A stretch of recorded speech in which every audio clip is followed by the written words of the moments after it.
Assalamu alaikum, my dear students, class 7th, subject history. Today our topic is the finding out about the Delhi Sultans, and the name of the chapter is the rulers of Delhi. जैसे कि last lecture में मैंने आपको पढ़ाया कि किस तरह से राजपूत जो है उनको डिफ़ीट मिली, किस तरह से पृथ्वीराज चौहान को डिफ़ीट मिली और सुल्तान जो है अर्ली तुर्किश सुल्तान जो है उनका रूल स्टार्ट हुआ इंडिया में। तो किस तरह से दिल्ली सल्तनत जो है वो स्टार्ट हो गई, ये मैंने फर्स्ट चैप्टर में आपको पढ़ाया। किस तरह से राजपूत्स को, तुम्हारा राजपूत्स को या चनामाज को, चनामाज ऑफ अजमेर जो थे किस तरह से उनको डिफ़ीट मिली, किस तरह से मोहम्मद गजनवी ने इंडिया पे अटैक करके यहाँ पे जो है एक मुस्लिम रूल जो है उसका आगाज़ हुआ। तो इस तरह से कहते हैं कि दिल्ली सुल्तानस में जो रूल हुआ सुल्तानस का वो 5 डायनास्टीज़ थी। इनका ज़िक्र मैं पहले भी कर चुकी हूँ। जैसे पृथ्वीराज चौहान को डिफीट देने के बाद 1775 टू 1192 यहाँ पे हम देख रहे हैं अर्ली तुर्किश सुल्तान जो है उनका रूल स्टार्ट हुआ। पहले जो है हम देख रहे हैं किस तरह से मोहम्मद गोरी या मोहम्मद गजनवी जो है वो आए, उनको अर्ली तुर्किश सुल्तान्स बोलते थे। 1206 से 1290 तक उन्होंने रूल किया। फिर उनके बाद उनके स्लेव्स आए, कुतुबुद्दीन ऐबक, उसके बाद शमसुद्दीन अल्तुतमिश, रज़िया सुल्ताना, गयासुद्दीन बलबन। तो ये जो है ये अर्ली तुर्किश सुल्तान्स थे। आपकी बुक पे इनके डेट्स दिए हैं कहाँ से कहाँ तक इन्होंने जो है रूल किया है। जैसे कुतुबुद्दीन ऐबक ने 1206 से लेके 1210 तक रूल किया है। उसके बाद शमसुद्दीन अल्तुतमिश 1210 से लेके 1236 तक। उसके बाद अल्तुतमिश की बेटी रज़िया सुल्ताना 1236 से लेके 1244 ईयर्स का रूल किया है। उसके बाद आए गयासुद्दीन बलबन। तो ये अर्ली तुर्किश रूलर्स थे। इनके बाद जो सुल्तान से next group of sultan was Khiljis, जिनको खिलजी डायनास्टी भी कहा जाता था। उनके जो इम्पोर्टेंट रूलर्स थे वो था जलालुद्दीन खिलजी और फिर अलाउद्दीन खिलजी। तो इस तरह से उसके बाद और एक डायनास्टी आई जिनका जिनका नाम है तगलुक डायनास्टी। 1320 से इन्होंने रूल किया 1414 तक, जिसमें गयासुद्दीन तगलुक, मोहम्मद तगलुक एंड फिरोज शाह तगलुक थे। ये रूलर्स ये हम आगे जाके पढ़ेंगे। उसके बाद जो है fourth dynasty that is Syed dynasty. Syed dynasty का रूल है 1414 से लेके 1451 तक। तो इसमें जो इम्पोर्टेंट रूलर है उसका नाम था खज़र खान। एंड लास्ट जो डायनास्टी है दिल्ली सुल्तान्स की वो है लोधी डायनास्टी। 1451 से रूल स्टार्ट हुआ। 1526 से बहलुल लोधी जो है पावरफुल रूलर था। तो इस तरह से मेरे कहने का मतलब ये है कि दिल्ली सुल्तानस जो है इनमें 5 डायनास्टीज़ जो है सुल्तानस की जिन्होंने रूल किया है दिल्ली पे। तो इस तरह से हमने देखा कि किस तरह से हिंदू रूल जो है वो ख़त्म हुआ और एक नई डायनास्टी मुस्लिम रूल, सिर्फ रूल ही नहीं स्टार्ट हुआ, इसके साथ साथ यहाँ पे इन्वेजन ऑफ इस्लाम भी हुआ। एक नए मज़हब का, एक नए आर्किटेक्चर का आगाज़ हुआ। तो हम आगे जाके पढ़ी किस तरह से मुस्लिम्स के साथ साथ यहाँ का कल्चर जो है यहाँ उसमें भी तब्दीली आई। तो अब हम आज असल में हो जो हमारा टॉपिक है वो है finding out about the Delhi sultans, कि हमें कैसे पता चलता है दिल्ली सुल्तानस के बारे में। ये हमें किन चीज़ों से पता चलता है कि दिल्ली सुल्तानस जो है इन्होंने कैसे यहाँ पे रूल किया। तो आपको पता है कि ये कोई भी चीज़ किसी भी किंग के बारे में हमें कैसे पता चलता है, उनका रूल कैसा था, उन करेंसी क्या थी, एग्रीकल्चर कैसा था, बाकी डेवलपमेंट कैसी थी, ये सब हमें पता चलता है किसी इंफॉर्मेशन के थ्रू, जिस इंफॉर्मेशन को हम हिस्ट्री कहते हैं। तो इस तरह से हमारे पास दिल्ली सुल्तानस के बारे में भी बहुत सारी इंफॉर्मेशन है दिल्ली सुल्तानस के बारे में। तो वो इन्फॉर्मेशन जो हम कलेक्ट करते हैं उनको हम सोर्सेज कहते हैं। सोर्सेज के थ्रू हमें पता चलता है, सोर्सेज जो है उनसे हमें पता चलता है कि किस तरह से कौन सा रूलर जो है वो अपने टाइम पे रूल करता है। तो स्पेशली जो सोर्सेज हमारे पास ख़ास सोर्सेज है जिनसे हमें दिल्ली सुल्तानस के बारे में पूरी इन्फॉर्मेशन मिलती है कि उनका रूल कैसा था, एग्रीकल्चर कैसा था, डेवलपमेंट कैसी थी, कौन कौन से रूलर्स थे, क्या लाज क्या बनाए थे, या एडमिनिस्ट्रेशन कैसी थी, या पोइट्स कौन थे, तो राइटर्स कौन थे। तो इन सब के बारे में हमें जो पता चलता है वो इन सोर्सेज के थ्रू हमें पता चलता है। जिन सोर्सेज में ज़्यादातर इम्पॉर्टेंट सोर्सेज जो थे वो थे इंस्क्रिप्शंस। इंस्क्रिप्शंस हम कहते हैं जो कहीं पे कोई चीज़ लिखी हुई होती है, किसी कॉपर प्लेट पे या मेटल प्लेट पे या किसी दीवार पे या किसी स्टोन पे, तो उन चीज़ों को हम सोर्स इंस्क्रिप्शंस कहते हैं। इंस्क्रिप्शंस के साथ साथ हमारे पास दूसरा सोर्स जो है इंपॉर्टेंट सोर्स, जिनसे हमें पता चलता है कि किस किंग ने कहाँ से कहाँ तक रूल किया है, तो कॉइन्स के थ्रू हमें पता चलता है। कॉइन्स आपके पास सिक्के जिनको हम कहते हैं। इसी तरह से हम आर्किटेक्चर देखते हैं, जैसे आप आज हम देख रहे हैं मुगल्स के बारे में। जब आप मुगल गार्डन जाते हैं या श्रीनगर में डिफरेंट प्लेस पे जाते हैं, आप देखते हो कि मुगल्स ने किस तरह से यहाँ पे रूल किया है, कितने गार्डन्स बनाए, कैसी उनकी जो बिल्डिंग्स है, यहाँ पे किले हैं, तो उनसे हमें पता चलता है। वो भी हमें एक इन्फॉर्मेशन देते हैं। या ताजमहल है एक एग्ज़ाम्पल हमारे पास, जो हमें इन्फॉर्मेशन मिलती है कि उनका आर्किटेक्चर कितना रिच था और उनका आर्किटेक्चर कैसा था। तो these architecture, coins, inscriptions, they give us a lot of information about the Delhi Sultans। तो वो इससे इन चीज़ों से हमें बहुत इन्फॉर्मेशन मिलती है। इसके अलावा हमें और भी सोर्सेज, बहुत सारे सोर्सेज हैं। तो एक सोर्स उनमें इनमें आता है इंपॉर्टेंट, जिसको हम तारीख़ या तवारीख़ कहते हैं। तारीख़ या तवारीख़ basically these are important books written in Persian. तारीख़ जो है ये इम्पॉर्टेंट बुक्स होती थी जो पर्शियन में लिखी जाती थी। तो बेसिकली दीज तवारीख़ या तारीख़ they are the histography containing history written by the learner man. ये एक हिस्टोग्राफी होती थी, एक हिस्ट्री लिखी होती थी जो उस ज़माने के पढ़े लिखे लोग थे वो इनको लिखते थे। दिल्ली सुल्तान्स के पास, जो इन किंग्स के पास पढ़े लिखे लोग होते थे, पोइट्स होते थे, राइटर्स होते थे, वो सोर्सेज लिखते थे बादशाह को खुश करने के लिए, सोर्सेज लिखते थे। तो इसको हम तवारीख़ कहते हैं। ये तवारीख़ जो थी ज़्यादातर पर्शियन लैंग्वेज, क्योंकि उस टाइम पे एडमिनिस्ट्रेशन की लैंग्वेज जो थी, सुल्तान्स की लैंग्वेज जो थी वो पर्शियन थी। तो अब हम देखेंगे किस तरह से ये तारीख़ लिखी जाती थी और कौन लिखती। मैंने आपको कहा दिस तवारीख़ was written by the learner man. Learner man कौन होते थे? द ऑथर्स ऑफ तवारीख़ were learner man, secretaries, administrators, poets, courtiers, who both recounted even and advised rulers on governance, emphasizing the importance of just rule. ये वो लोग थे जो बादशाह के पास होते थे, जो लर्नड मैन थे, जो जिनको पता था किस तरह से लिखा जाता है, जिनको जो है बहुत सारी इन्फॉर्मेशन होती थी। ये लर्नड मैन होते थे। इनको तारीख़ लिखने का शौक़ नहीं होता था, बल्कि ये बादशाह को खुश करने के लिए ये चीज़ें लिखती थी ताकि बादशाह इनको लास्ट में कोई रिवार्ड दे। तो ये लर्नड मैन हमेशा बादशाह के आसपास होते थे। खासकर सेक्रेटरीज जो होते थे बादशाह के, वो होते थे, या एडमिनिस्ट्रेटर जो एडमिनिस्ट्रेशन चलाते थे वो, या पोइट शायर जो थे, कोटियर जो बादशाह के पास बाकी उसके क्लोज जो थे, वो लर्नड मैन जो थे वही बादशाह की तारीख़ लिखते थे।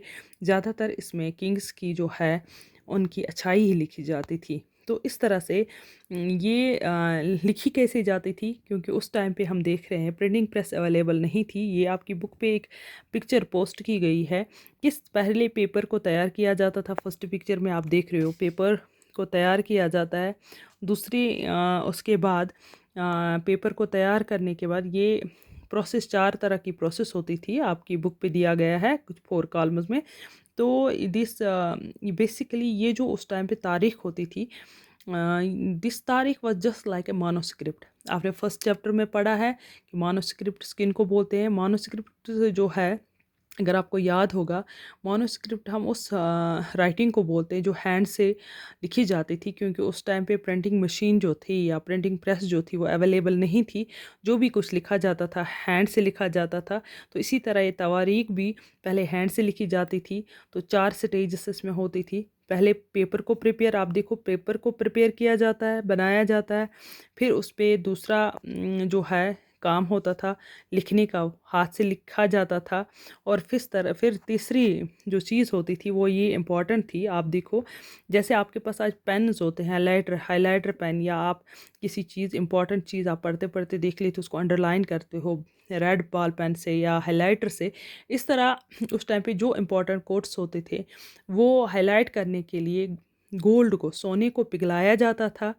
फिर उसकी इंक बनाई जाती थी और पेन रिफिल्स में डाली जाती थी। फिर उन चीज़ों को अंडरलाइन किया जाता था। तो मेल्टिंग जो होती थी, मेल्टिंग द गोल्ड, गोल्ड को मेल्ट किया। ये देखो गोल्ड को मेल्ट कर रहा है, फिर ये रिफिल में डाल के उन चीज़ों को अंडरलाइन करते थे। और fourth and the last stage जो होती थी वो होती थी बाइंडिंग। बाइंडिंग करके इस तवारीख को फिर पूरी तरह से तैयार किया जाता था। तो इस तरह से हम देख रहे हैं ये तारीख जो थी ये हमारे पास एक सोर्स ऑफ इंफॉर्मेशन है जिससे हमें दिल्ली सुल्तान्स के बारे में जो है पता चलता है। इस तरह से नेक्स्ट आपको है अगर ये तवारीख जो है keeping the following additional details in mind. तवारीख लिखने के लिए आपको ये चीज़ें दिमाग में रखनी है कि जो ऑथर्स होते थे, तारीख लिखने वाले जो होते थे, राइटर्स जो होते थे, they were basically lived in cities. वो ज़्यादातर बादशाह के पास सिटीज़ में, जहाँ पे बादशाह रहता था, बादशाह का महल रहता, वो सिटीज़ में रहते थे। वो ज़्यादातर गाँवों की तरफ नहीं जाते थे, सिटीज़ में रहते थे। मेनली दिल्ली जो है hardly they ever go in villages. तो इस तरह से दूसरी बात ये थी the often wrote their histories for sultans in hope of rich reward. जो मैंने अभी आपको बताया, ये सुल्तानस की हिस्ट्री इसलिए लिखते थे ताकि सुल्तान जो है इनको बहुत बड़े इनाम से नवाजे। तो दीज ऑथर्स एडवाइज रूलर्स, ये हमेशा रूलर को एडवाइज़ करते थे कि आप अपना सोशल स्टेटस जो है वो बरकरार रखिए। आप ज़्यादातर लोगों के साथ घुल मिल मत जाए। आपका एक स्टेटस है, आप किंग हो, तो आप बाकी लोगों के साथ ऐसे नहीं रहिए।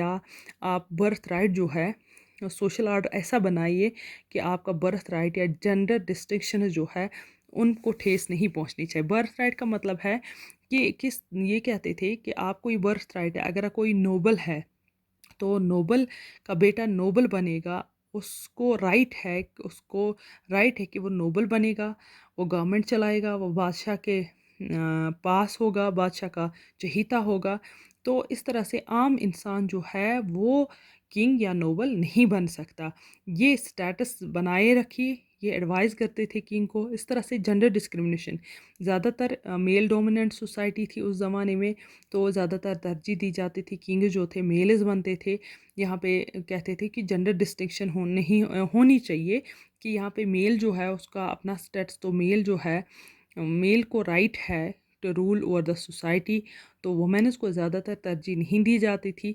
बट एक जगह पे हम देख रहे हैं, आपने पीछे अगर आपको याद होगा, आपने अभी पढ़ा कि पीछे आपको मैंने बताया एक नाम Razia Sultana. Razia Sultana that means she was a lady and she was a king, she was a woman and she was a queen. King कहेंगे हम, सुल्तान। कुतुबुद्दीन ऐबक के बाद शमसुद्दीन अल्ततमिश की बेटी जो थी रज़िया सुल्ताना, जिसने 4 इयर्स तक रूल किया है। तो यहाँ पे जेंडर डिस्क्रिमिनेशन, जेंडर डिस्टिंक्शन जो थी वो यहाँ पे फॉल नहीं होती है। तो ये आइडिया यहाँ पे थोड़ा सा लैक किया हो जाता है कि आप देख रहे हैं रज़िया सुल्ताना इन 1236 अल्ततमिश की डॉटर जो थी उस की रूलर बनी। क्यों रूलर बनी? क्योंकि अल्ततमिश के जितने भी बेटे थे वो अयाश परस्त थे, वो ज़्यादातर शराब पीते थे। उनको कोई भी ऐसी क्वालिटी नहीं थी कि वो किंग बन सके, वो आवारागर्दी करते थे। तो इस तरह से हमें मिनहाजुल सिराज जो है एक जो इस तरह से सोर्स हमारे पास है, एक तवारीख है मिनहाजुल सिराज जिसका नाम है। तो वो मिनहाजुल सिराज हमें उसमें पता चलता है कि किस तरह से जो ये किंग जो सुल्तान थी Razia Sultana, she has all the qualities, उसको हर कोई क्वालिटी थी and qualified then all her brothers. वो क्वालिफाई भी ज़्यादा थी और उसके पास जो थी उसके पास क्वालिटीज़ भी थी उससे भाइयों से ज़्यादा। उसके भाई ज़्यादातर शराब में शराब पीते थे, नाच गाना सुनते थे, बाकी चीज़ों में मसरूफ़ थे। और ये जो इसकी बेटी थी अल्तुतमिश की, इसको घर में अल्तुतमिश ने हाँ तलवारबाजी सिखाई थी, घुड़सवारी सिखाई थी, इसको पढ़ाया भी घर में इसने पढ़ा था। क्योंकि उस टाइम पे लड़कियों को ज़्यादा पढ़ने की जो है आज़ादी नहीं थी, लेकिन ये एक बादशाह की बेटी थी तो इसने घर में ही तालीम हासिल की थी। तो इसमें इसको कहा जाता है कि बहुत सारी इसमें क्वालिटीज़ थी जो एक सुल्तान में होनी चाहिए, बीइंग ए फीमेल। तो सारी क्वालिटीज़ जो थी इसमें थी, इसीलिए जो है अल्तुतमिश उसने प्रेफर किया इसको नेक्स्ट रूलर बनाने के लिए, न कि इनके बेटों को। तो इस चीज़ से जो नोबल्स थे बादशाह के बाद, जो बाकी इंपॉर्टेंट पर्सन है जिनको हम नोबल्स कहते थे, वो थे they were not happy to rule of the they were not happy for the rule of this Razia Sultana. तो वो खुश नहीं थी, वो किसके अगेंस्ट थे। उन्होंने इनके भाइयों के साथ चाल की कि रज़िया सुल्ताना को जो है डिफ़ीट देंगे और उनको रूलर बनाएंगे, क्योंकि वो खुश नहीं थी। वो कहते थे कि एक लेडी किस तरह से इस मेल डोमिनेंट सोसाइटी में किस तरह से एक लेडी जो है वो यहाँ पे रूल करेगी। She was removed from the throne 1240। तो उसके खिलाफ एक साजिश रची गई और उसको जो है 1240 में उसकी डेथ हो गई, उसका कत्ल किया गया। तो इस तरह से यहाँ पे हमें बेसिकली ये बताना था कि जेंडर डिस्टिंक्शन जो थी वो यहाँ पे ख़त्म हो जाती है। यहाँ पे रज़िया सुल्ताना प्रूव करती है खुद को कि वो मेल जो है उनके इक्वल है, उनसे बेहतर जो है रूल कर सकती है, और किया भी। तो इस तरह से हम देख रहे हैं इन चीज़ों से हमें मिनहाजुल सिराज से जो तवारीख है या बाकी रिटर्न रिसोर्सेज जो थे या इंस्क्रिप्शन जो थे, इनसे हमें दिल्ली सुल्तान के रूल के बारे में पता चलता है।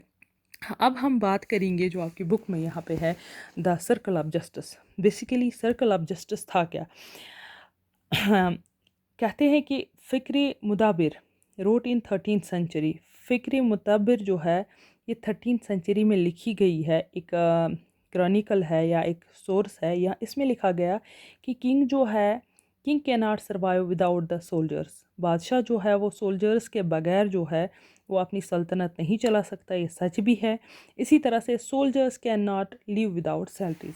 अगर सोल्जर्स जो है बादशाह की हेल्प करनी है, सोल्जर्स को बादशाह का रूल चलाना है, लेकिन सोल्जर्स को बादशाह की जो नौकरी करेंगे तो उसके लिए उन्हें सैलरी चाहिए, पैसे चाहिए। तो सैलरी कहाँ से आएगी? बादशाह के पास इतने खजाने तो है नहीं। तो salaries come from the revenue collected from peasants. जो पीजेंट्स से टैक्स लिया जाता था, जो पीजेंट्स से टैक्स या रेवेन्यू लिया जाता था, वो सैलरी दी जाती थी इन सोल्जर्स को। ये आपने फर्स्ट चैप्टर में भी पढ़ा है। But peasants can pay revenue only when they are prosperous and happy. ये सिंपल सी बात है। कहते हैं पीजेंट्स तभी जो है पैसे दे सकते हैं जब वो प्रॉस्पेरियस डेवलपमेंट, जब उनका एग्रीकल्चर ज़्यादा हो और हैप्पी हो। तो this happens when the king promote justice and honest governance. कहते हैं ये तभी हो सकता है जब एक बादशाह जो है ऑनेस्ट हो और सबको जस्टिस जो है वो दे, इन पीजेंट्स के साथ अच्छा सलूक करे, पीजेंट्स को हर जो उनकी डिमांड्स है उनको फुलफ़िल करे, उनको हर चीज़ प्रोवाइड करे ताकि उनका एग्रीकल्चर जो है वो प्रॉस्पेरियस हो। जब ये चीज़ें होगी तो किंग भी हैप्पी और सोसाइटी भी हैप्पी, सोल्जर्स भी हैप्पी। तो कहते हैं ये एक सर्कल ऑफ जस्टिस है। किस तरह से? मैं आपको बुक पे दिखाऊंगी सर्कल ऑफ जस्टिस। इस तरह से अगर किंग है, ये जो किंग है, किंग की जो सल्तनत है, किंग का जो रूल है वो चलेगा सोल्जर्स की वजह से। सोल्जर्स जो है ये डिपेंड है किस पे? सोल्जर्स तभी काम करेंगे, तभी किंग के साथ रहेंगे जब उनको सैलरी मिलेगी। जब सोल्जर्स को सैलरी मिलेगी तो सैलरी आती कहाँ से है? किंग के पास पैसा आता कहाँ से? जैसे आज हम देख रहे हैं हमारे किंग के पास पैसा कहाँ से आता है? जो अपने मुलाजमों को सैलरी देते हैं वो आता है रेवेन्यू से। तो रेवेन्यू जो है वो कौन कहाँ से निकलता था? रेवेन्यू यानी जिसको हम टैक्स कहते हैं, पीजेंट्स जो है पीजेंट्स देते थे। लेकिन पीजेंट्स तभी देते थे जब वो टैक्स, जब वो प्रॉस्पेरस हो, जब उनके पास ज़्यादा फसल हो गया, तभी वो किंग को जो है टैक्स दे सकते। तो एक सर्कल बनता था, इसको सर्कल ऑफ जस्टिस कहा जाता था। तो इसी तरह से हम बात कर रहे थे अभी मिनहाजुल सिराज की। What Minhajul Siraj thought about Razia. हम देखेंगे कि मिनहाजुल सिराज में इन्होंने क्या लिखा है कि रज़िया सुल्ताना के बारे में। मैंने कहा कि जेंडर डिस्टिंक्शंस थी, तो social and biological difference between man and women जो है उसको हम जनरल डिस्टिंक्शन कहते हैं कि मैन जो है वो सुपीरियर है, वुमेन जो है वो इन्फीरियर है। तो वुमेन वीक है, तो ये कैपेबल नहीं है कि ये किंग बन सकती, ये रूल कर सकती है। तो इस तरह से ये सोसाइटी जो थी मेल डोमिनेंट सोसाइटी थी। तो Minhajul Siraj thought that the queen's rule went against the ideal social order created by God। Minhajul Siraj में ये राइटर लिखता है कि मिनहाजुल सिराज जो है ये लिखता है कि जो क्वीन बनी, जो रज़िया सुल्ताना क्वीन बनी, बेसिकली इसने सोशल ऑर्डर जो गॉड ने क्रिएट किया है कि मेल डोमिनेंट है, मेल जो है वो डोमिनेंट है सोसाइटी में, उसको रूल करना है। ये गॉड ने एक बनाया है, एक रूल बनाया है। तो इस रूल को इन्होंने यहाँ पे इस रूल को जो है वो ख़त्म किया है, या उस रूल गॉड ने जो लॉ बनाया है उस लॉ को यहाँ पे इन्होंने चेंज किया है। तो किस तरह से एक women were suppose to subordinate to man, किस तरह से एक वुमेन जो है वो मैन पे रूल करेगी, ये अच्छी बात नहीं है।